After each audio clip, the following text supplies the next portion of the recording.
Hello and welcome to the Urban Dharma NC podcast. This is part 7 of a series in which Dorje Lopan Dr. Hunlai teaches about the 5 Buddha families, a tantric organizing principle for understanding our own original wakefulness. Getting to know the 5 Buddha families can allow us a better understanding and recognition of the nuances and qualities of our own awakened nature, like a colorless light when refracted. Urban Dharma is a Buddhist temple in the heart of Asheville, North Carolina. We are supported by your generosity and by our online store, TibetanSpirit.com. To learn more about us, come visit our temple in person, or look us up online at udharmanc.com. Thanks for listening.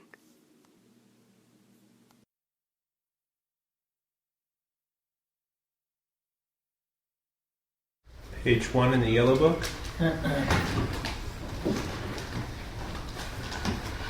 All mothers, sentient beings, boundless as the sky, especially those enemies who hate me, obstructors who harm me, and those who create obstacles on my path to liberation and omniscience.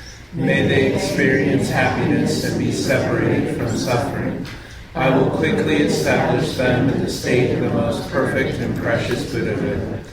All mothers, sentient beings, boundless as the sky, especially those enemies who hate me, obstructors who harm me, and those who create obstacles on my path to liberation and omniscience. May they experience happiness and be separated from suffering. I will quickly establish them in the state of the most perfect and precious Buddhahood. All mothers, sentient beings, boundless as the sky, especially those enemies who hate me, obstructors who harm me, and those who create obstacles on my path to liberation and omniscience. May they experience happiness and be separated from suffering. I will quickly establish them in the state of the most perfect and precious Buddhahood. Thus, until I achieve enlightenment, I perform virtuous deeds with body, speech, and mind. Until death, I perform virtuous deeds with body, speech, and mind. From now until this time tomorrow, I perform virtuous deeds with body, speech, and mind. Page 6. In the Buddha, Dharma, and Sangha most excellent, I take refuge until enlightenment is reached. By the merit of generosity and other perfections, may I attain Buddhahood for the sake of all sentient beings. In the Buddha, Dharma, and Sangha most excellent, I take refuge until enlightenment is reached. By the merit of generosity and other perfections, may I attain Buddhahood for the sake of all sentient beings.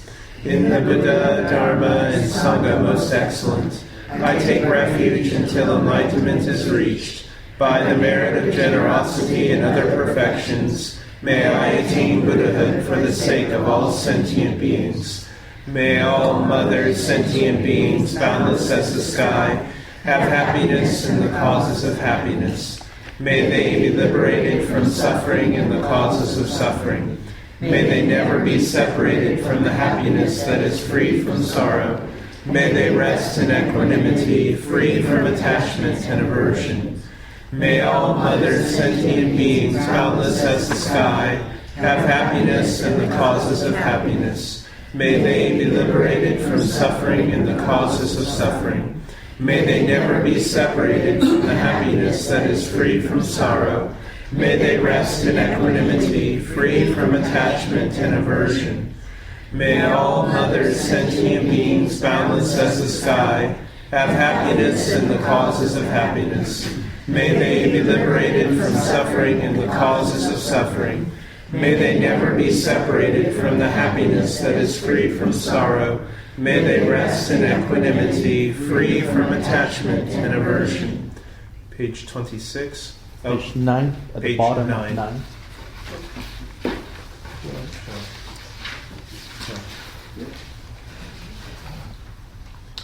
Supreme among humans, charioteer and tamer of beings, the Tathagata who severs the all-enmeshing fetters, who with senses pacified and utterly pacified is skillful. Homage to you who dwelt at Shravasti, the protector who possesses great kindness, the omniscient teacher, the perfect one, the oceans of oceans of merit and qualities. Homage to the Tathagata, purity, the cause of freedom from attachments, virtue that liberates from the lower realms. This alone is the sublime ultimate reality. Homage to the Dharma that pacifies. Having been liberated, you show the path to liberation. Devoted to the moral precepts, you are a field of perfect qualities. Homage to the sublime Sangha. In all the worlds of the 10 directions reside the Tathagatas of the 3 times. Before each of these lions among humans, I prostrate joyfully with body, speech, and mind. By the powerless aspiration to noble deeds, all conquerors appear vividly in my mind. With as many bodies as there are atoms in all lands, I prostrate to all the conquerors. In each atom are Buddhas numberless as atoms, all in the midst of the heirs of the Buddhas. Thus I conceive of this Dharmadhatu as completely filled with the conquerors in this way. With infinite oceans of praise and oceans of diverse melodies, I sing the excellent qualities of all you conquerors, and praise all of you gods of bliss. With the best flowers and best garlands, best music, ointments, and excellent parasols, finest lamps and superior incense, I offer to you conquerors. With excellent garments and best fragrances and sandalwood powder heaped high as Mount Meru, all wondrous offerings perfectly arranged, I offer to you conquerors. These vast and unequaled offerings to each and every one of the conquerors, with the power of conviction and noble deeds, I prostrate and offer to all the conquerors. All the harmful deeds that I have done with my body, speech, and mind, under the power of desire, hatred, and ignorance, I confess each and every one of them. I rejoice in all the meritorious deeds of all the conquerors of the 10 directions and the heirs of the Buddhas, solitary realizers, here still in training and beyond, and all migrators. You who are lamps of the world of the 10 directions, who have attained the Buddha's omniscience through the stages of awakening. All you who are my protectors, please turn the unexcelled wheel of Dharma. With palms together, I earnestly beseech you who may intend to manifest final nirvana. Please remain for as many eons as there are atoms in the world, for the happiness and well-being of all migrators. Whatever slight virtue I may have gathered through prostrations, offerings, confession, rejoicing, requesting, and beseeching, I now dedicate to complete awakening. Page 26. Lord Vajradhara, Tilipa, Naropa, Marpa, Milarepa, Gampopa, Pamajupa, Jitin Sangam, Venerable Root Guru possessing the 3 kindnesses, root and lineage gurus, idams, and dharmapalas, pray, please bestow blessings on my mind stream. Unequaled refuge, ornament of the world, whose renown pervades the 3,000 worlds, the undisputed conqueror Vajradhara, I pay homage to you, the Father Jitin Gompo. You alone are continually on my mind. Compassionate one, please grant your blessings. Dispel the darkness of my mind. Please bless me to realize the mind free from elaborations. Page 30. Home, on the northwest border of the land of Odhyana, in the heart of a lotus flower, endowed with the most marvelous attainments, you are renowned as lotus-born, surrounded by many hosts of Dakinis. Following in your footsteps, I pray to you, come inspire me with your blessings. Guru, Brahma, Siddhi, Om. In the Dharmadhatu palace of Akanishta is the essence of the Buddhas of the 3 times, who directly reveals my mind as Dharmakaya. O Root Guru, at your feet I supplicate. Page 43.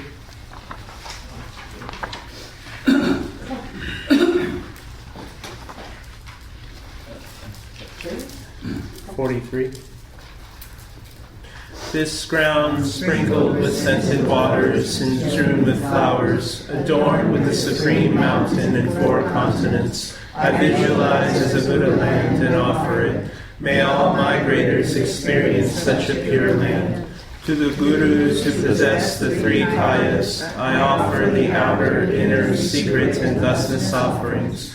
With my body, wealth, and all phenomenal existence, please grant the unsurpassed supreme attainment. Whatever slight virtue I may have gathered through prostrations, offerings, confession, rejoicing, requesting, and beseeching, I now dedicate it all to complete awakening. Om Guru Deva Dakini Ratna Mandala Pratija Soha.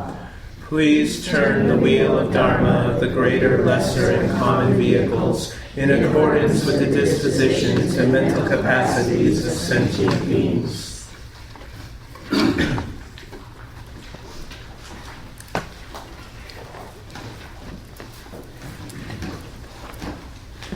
So this Sunday is the completion of the 3 classes that we're doing on these 5 Buddha potentialities, or more commonly known as the 5 Buddha families.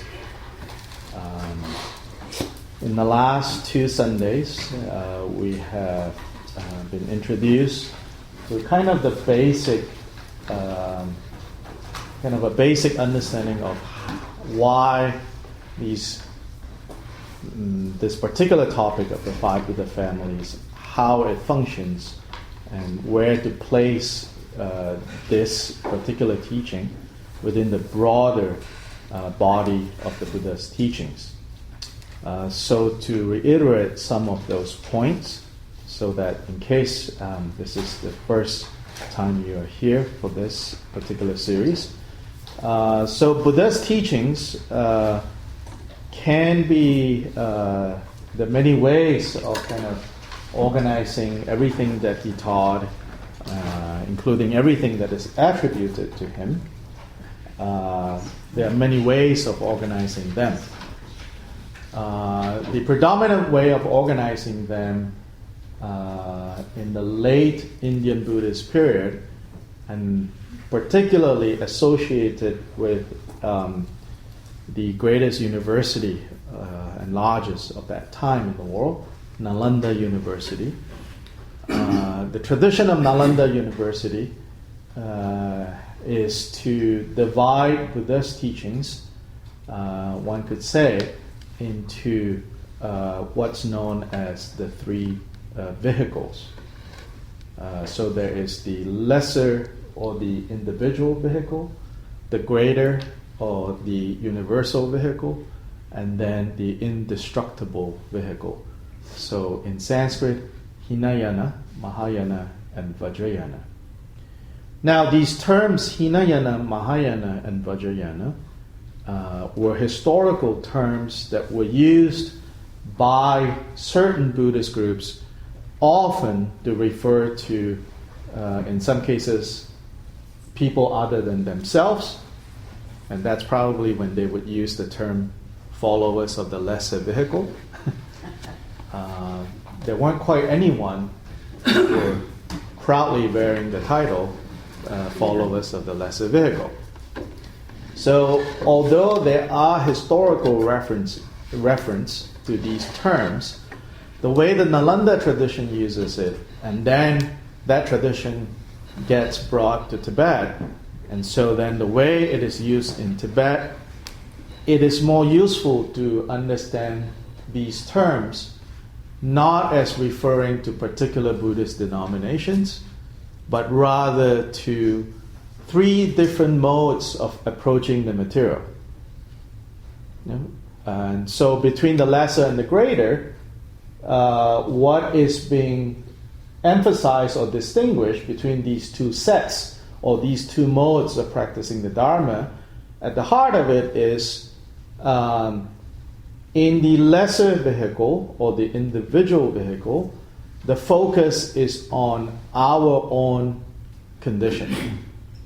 Our own condition of being confused and our own condition of being under the power of that confusion and therefore experiencing all of this as suffering, unsatisfactory, stressful, unease, so on and so forth. And in relation to that, then, making a resolve to free ourselves from that tyranny. So if predominantly our focus is on that, then we are practicing the so-called lesser or the individual vehicle, the Hinayana. Mahayana is the great vehicle or the universal vehicle. So in contrast to that, it is on the basis of having seen our own confusion and the sufferings and the stress that we experience as a result of that confusion, we somehow also develop the capacity to be in other people's shoes, and not just one pair, or two pairs, or three pairs, or four pairs, or five pairs. And sometimes in relation to one being, there are actually two pairs. And then with millipedes, there's a lot more pairs, right? So our ability to be in other people's shoes and understanding that we are not the only ones in this condition, and a deeper kind of suspicion perhaps, if not understanding yet, at least the suspicion that the only meaningful way to speak of being free from confusion and suffering is when all that exists is free from suffering and confusion. That's at the root of this universal or greater vehicle. Sometimes we feel great. Sometimes we feel that we can only handle our own stuff. Then the indestructible vehicle, the focus is not so much on the scope or the capacity of your motivation, right? In the way that those first two, what is being contrasted is the scope of your capacity. In the third vehicle, the indestructible vehicle, it is said that whereas in the first and the second vehicles, the view that is taught only partially reveals the reality state. In the indestructible vehicle, the reality state is most directly, completely, and effectively communicated. Insofar as that reality can be communicated with words and ideas and concepts and all of that. Right? That it's the closest that you're going to get, on this side of confusion, right? To have direct kind of recognition of the reality state, right? Which in Buddhism is basically sort of the answer. Right? The final fruition is directly perceiving the reality state and therefore destroying confusion completely. So it's indestructible in the sense that no amount of the confusion of our current existence has any power over the wisdom that realizes the reality state. Right? Nothing can destroy it. Temporarily, we have no access to that wisdom, so we are obscured. But that obscuration doesn't change the indestructible nature of that wisdom that is latent in us. And that lies at the heart of Vajrayana. And the five Buddha family kind of organizing principle, the five Buddha family rubric, falls squarely under the Vajrayana level of Buddha's teachings. To practice the Dharma according to the Nalanda tradition, and then the tradition that was brought to Tibet, is to practice all three vehicles. Not just choose one. Is to practice all three. So there are various ways of expressing how you practice all three, depending on like what you want to emphasize. So if you emphasize in terms of like conduct and appearances, they say then externally, on the external level, maintain scrupulously adherence to the common norms of moral ethical behavior. Externally, on that level, we have to observe scrupulously these common, something that I guess Dalai Lama would call like, these universal values that cuts across any and all religious traditions. So you maintain that. That's the so-called Hinayana level. Mahayana level then is internally. The reason you do that, right, is not so that people won't criticize you. It's not because you're afraid of criticism. It's not because you want to look good in front of other people. It's not because you're trying to curry favor or praise from other people, but motivated by compassion, motivated by what we call bodhicitta, which is the desire to free all beings from suffering. Then they say secretly, which in this case really means on the most essential level, to never lose sight of, again, that reality that we were talking about, which in the context of the five Buddha families is to say, no matter how confused, conflicted, afflicted we are feeling right now, underlying that are the five Buddha families.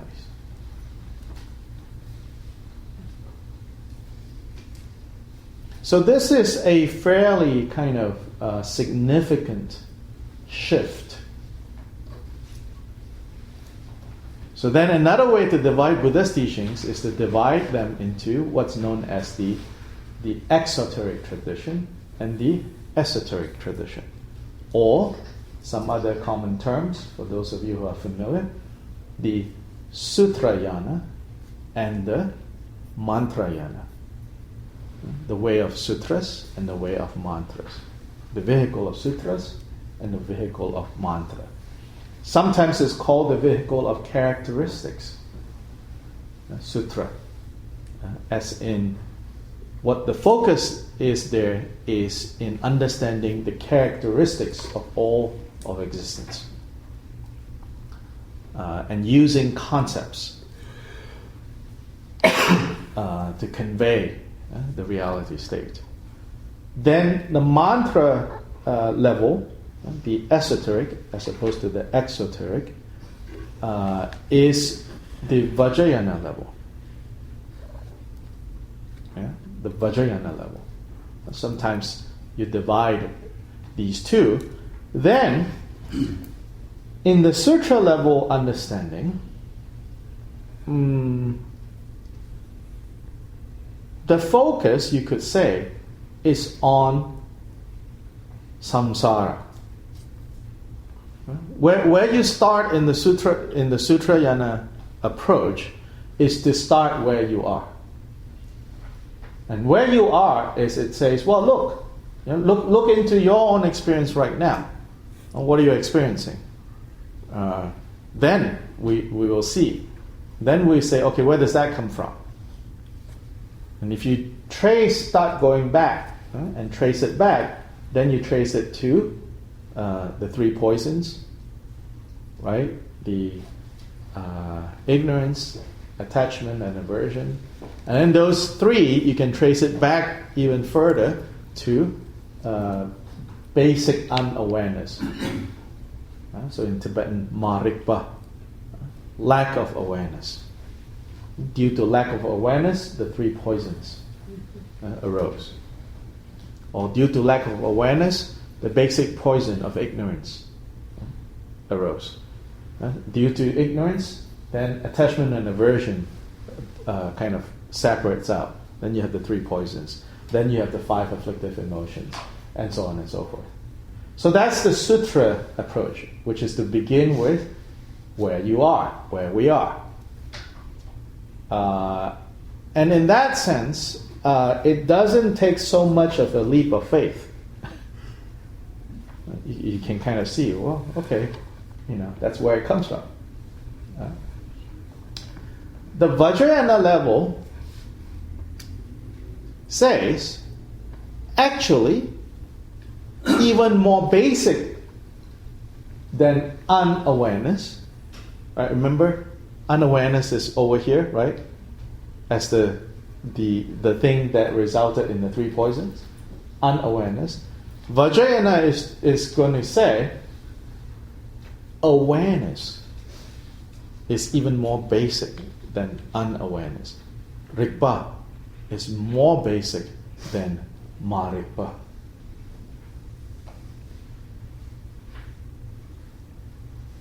Now that takes sort of a leap of faith. Yeah. So other Buddhists would say, we're not willing to go there. That's asking too much. Asking people to believe too much. They will say, our understanding of the Buddha's teachings is a much more direct, pragmatic thing. None of this, angels dancing in the sky business. They say that's too much.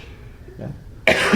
But of course, again, in the Nalanda tradition, this way of asserting things are accepted to be the final view. That even more basic than unawareness is awareness. Most of you are familiar, so I'll give an example. Most of you are familiar with the so-called wheel of life. Wheel of life? Yes? Maybe? Perhaps? Maybe not. It's on the other side of this curtain. In case you're not familiar, you can quickly run over and take a look.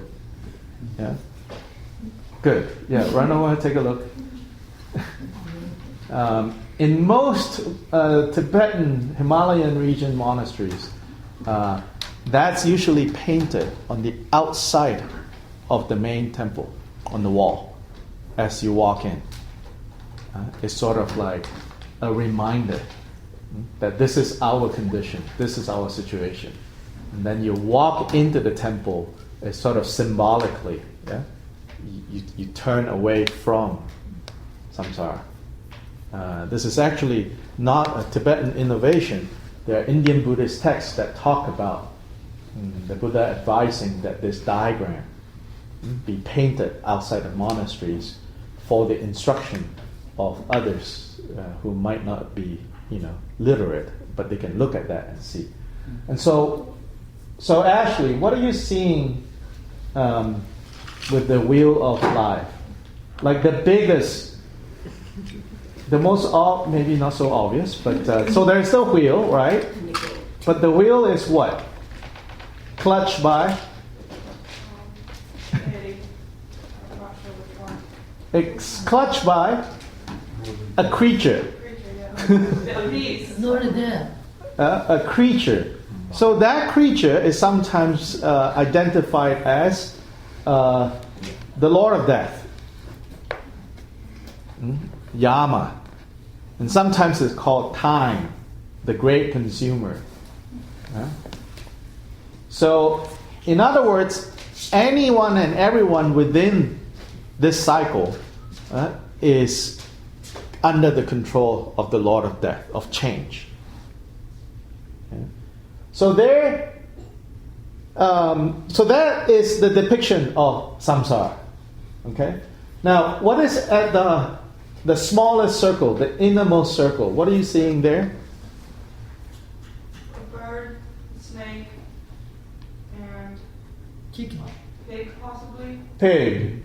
So there's a pig, a rooster, and a snake. Right? So those are what? Symbolize? The three poisons. Yeah? So poor pigs symbolizes ignorance. And the rooster symbolizes attachment. And the snake symbolizes aversion. Yeah?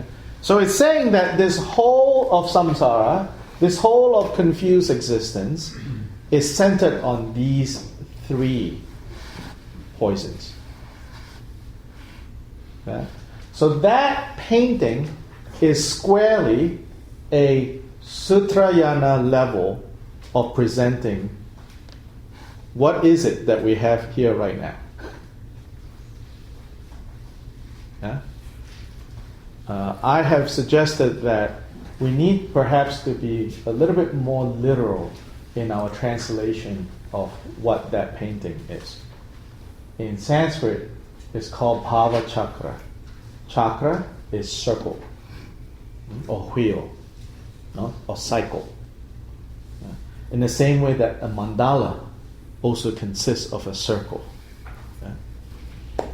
Bhava can be translated as life, but I think given the semantic field that we have in English for the word life, as in what life means in more than one context, what life implies, I think the wheel or the circle or the chakra of life is a mistranslation. More accurate, but a little bit clumsy, is that a more literal meaning of bhava is becoming. So it's the wheel of becoming. So that conveys better. Because if you say that is the wheel of life, then you would say, well, that's a pretty bleak assessment of life. Why don't we just all hurl ourselves into the ocean? And then that will be over. Yeah? The opposite of life, right? So when we say it's the wheel of life, and the wheel of life is, kind of characterized like that, then, you're almost led to think, well, what's the alternative? Let's extinguish life. Right? But that's not what it's saying. Bhava Chakra is saying that as long as we are still in a state of becoming, then it's all characterized by the three poisons. And what is this becoming? Becoming, the state of becoming is here, of course, you could put a positive spin to the word becoming, but within this context, becoming is emphasizing the kind of endless, the endless experience, the endless state of never being. You cannot just be, you're always becoming. Yeah? You're always, like it's almost like happiness is always deferred. It's always becoming. It's never getting there. Yeah? So you sit here, it's comfortable for a few seconds, then you have to shift. Right? The left butt cheek is a little bit, sore, so you have to shift to the left, your way, and then left, and then to right. Right? These are all becomings. These are all various types of becomings. When you have finally achieved whatever you have achieved, you're like, oh, well, that's a downer. Now I need to go find something else to achieve. Right? That's all becoming. That wonderful meal that you're looking forward to. After that, you're like, well, how can I get more of it? Right? And then your wish is fulfilled. You get a lot of it. And it's like, uh-oh, now it's painful. How do I get rid of that? Right? Just like on and on and on. That's becoming. Now, can we think of being human and not have becoming? It's possible. So the opposite of Bhava Chakra is the state of being, not death. If you put life, then the opposite of life is, the end of life. the wheel of life. No. There is the opposite of the wheel of becoming, which is the mandala of being, the 5 Buddha families. So it's not a wheel of being. Mm-hmm. Yeah, it's a circle in the sense of a mandala of being, right? And it's ongoing, it's endless, and now this kind of endless, right, is a dynamic endlessness, like enlightenment with no end. And so it's still playing on the notion of a circle, which when we're confused, then it's like a dog chasing its own tail. But when we are released from confusion, it's like this circle that goes larger and larger and larger and larger and expands with no limits. Boundlessness. And so we talk about, especially in Mahamudra or Dzogchen expressions, they talk about how with no center and no periphery.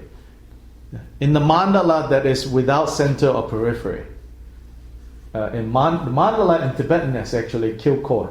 Kilkor actually means center and periphery. It says, but within the center and periphery that is without center and periphery, this notion of circle that is no longer a dog chasing his own tail.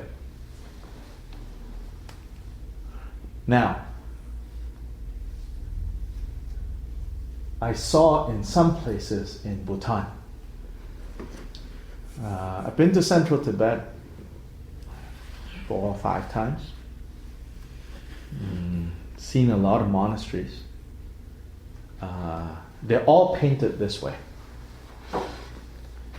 But there's a couple of places in Bhutan, very interestingly, within the wheel of becoming, right? So you have the 3 animals, right? And what's interesting there is a couple of places only. I took some of the pictures when I was there. In the very center of the 3 animals, there was something else. It's the Lord of Compassion, Avalokiteshvara, painted right in the center. So that's a Vajrayana twist to that picture, and that say actually compassion lies at the heart of this, not confusion. And so then you can play with that idea of, either we are turning the wheel of confusion, or we turn the wheel of compassion, which is the prayer wheels. That's turning the wheel of compassion. If we don't turn the wheel of compassion, then we're turning the wheel of confusion.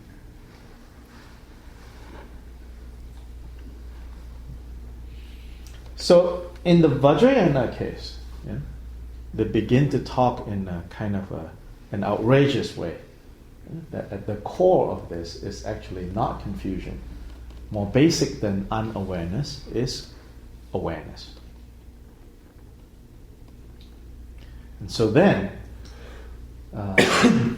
according to Vajrayana, the problem, capital T, capital P, within the Sutrayana level is said to be, what is the problem in the Sutrayana? General Buddhism. That we're just focused on ourselves? Okay. So ignorance and confusion in relation to that issue that ends up being self-cherishing or self-grasping. And self-cherishing and self-grasping is you could say, a practical expression of something on the philosophical way of expressing that would be what? Narcissism or how about that is still kind of like practically then it becomes that, but in Buddhist kind of jargon. Ego? Sorry? The ego? Buddhist jargon, Self-clinging. self-clinging, and therefore realization of selflessness, Yeah? Not selflessness in the Boy Scout sense, okay? But, sort of philosophically, that there is no unchanging self that persists over time. And that the self is always moving, shifting, changing. Right? So they say that in the Sutrayana, samsara is the result of not getting that. Not getting that. Then they say in Vajrayana, it's a more subtle problem. That samsara is the result of ordinariness, they say.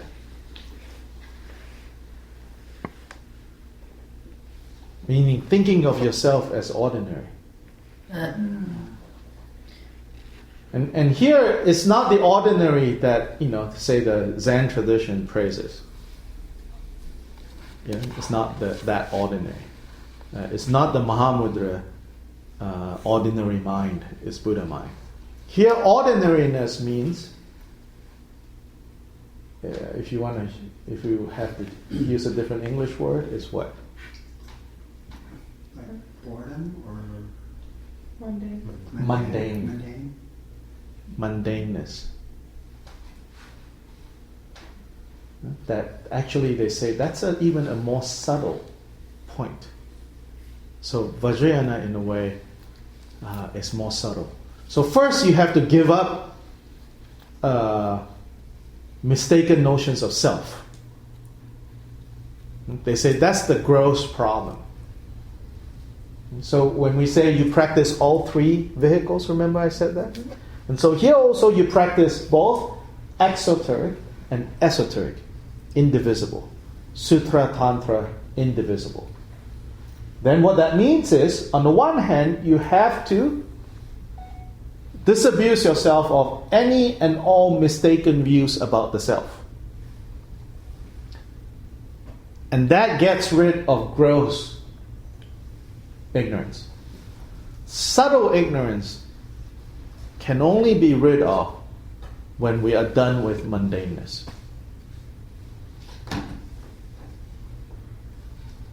Thinking that, that we are ordinary. In other words, not recognizing the Buddhas that we are. Now, of course, the danger of misrecognizing the Buddhas that we are not is hubris. Hubris.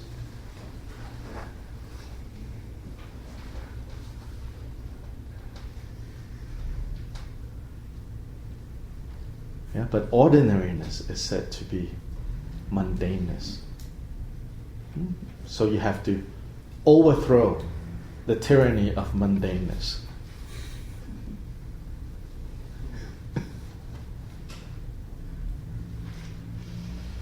That's why, Tibetan Buddhism is like Buddhism on steroids.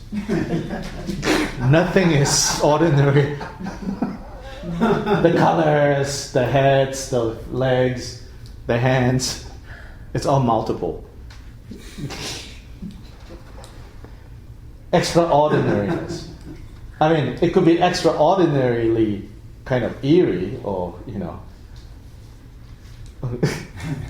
or extraordinarily weird, but you can't, fault it for being ordinary at all.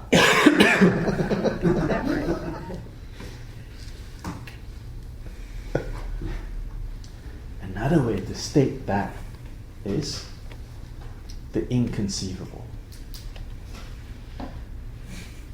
What is the mundane, what is the ordinary, is to be stuck in the realm of the conceivable and thinking that that is it. Yeah. The inconceivable.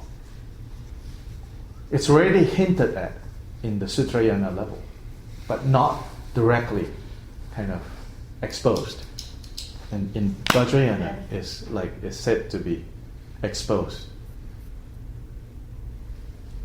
And different techniques are used to expose that. Sometimes it's burning dried cat poop. So extraordinary is not just, extraordinarily good smelling. There's certain rituals they say. Now you burn some dry cat poop and swing it around the room.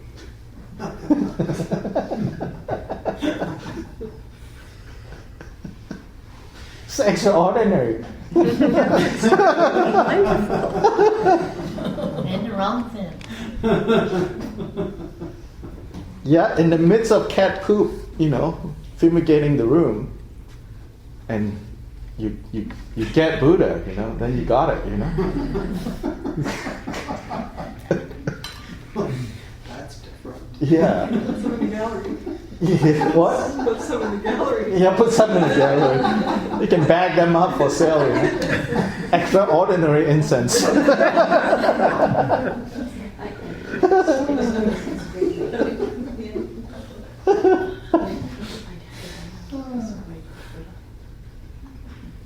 To transcend mundaneness, to transcend just concepts, the inconceivable. So Geninchebe, a modern Tibetan kind of intellectual, he said, the reason why Vajrayogini, for example, most of you don't know Vajrayogini. Let's see, we have illustrations. It's not big enough to really see. Vajrayogini is this kind of semi and mostly naked female figure. And out of her main face, there is a protruding face of a sow sticking out from her right side. Yeah. She's called like the two faces of reality. And then she has in case, the sow face is not disturbing enough, there's like fangs. She has like 4 fangs, 2 pointing up, 2 pointing down. Then she has the face of a sow and is grunting, making that sound. And she's a major deity to practice, to focus on, to develop the sadhana, to identify, with. And so Geninchebe said, he said, what do you think that's about? And that's about the inconceivable. The inconceivable. When was the last time you came across something like that?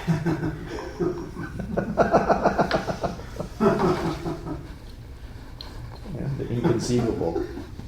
And it says, all these images are to snap you out of ordinariness. Of course, in some ways, it's become ordinary for many people. Like, oh yeah, Vajrayogini, okay. Like, what else do we have now?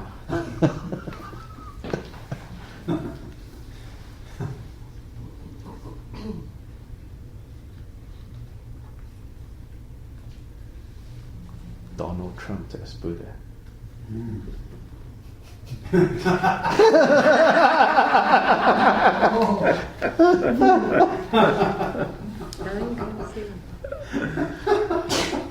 Donald Trump as Buddha.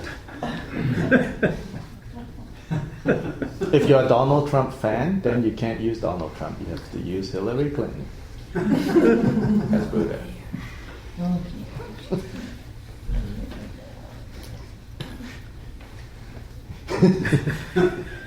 And then you are like, well, wait. There's the inconceivable and then there's the ridiculous. What are you talking about?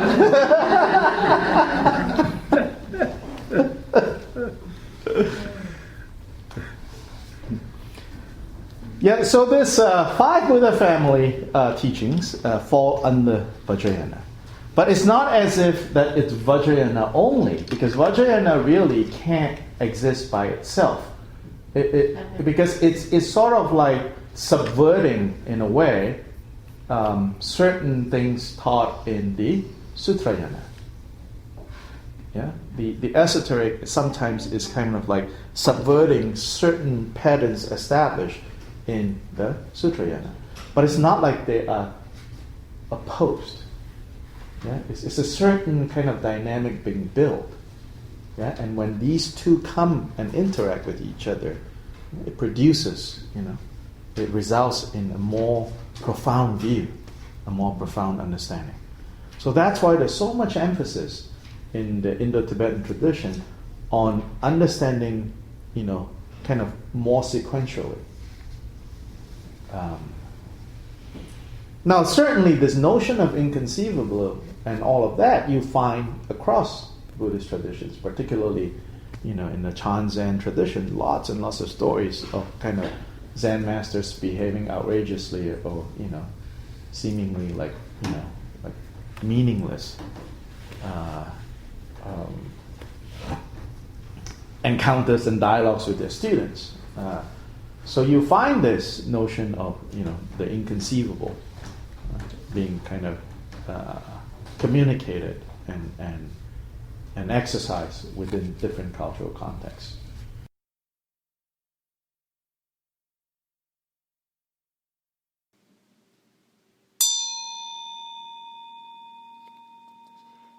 Thank you for listening to the Urban Dharma NC podcast. If you enjoyed this episode, we hope you'll consider supporting our mission to foster a deeper understanding of the teachings of the Buddha, to build meaningful community, and to integrate contemplative teachings into everyday life. We invite you to make a donation online at udharmanc.com or make a purchase at our store, tibetanspirit.com. Thank you. May all beings benefit.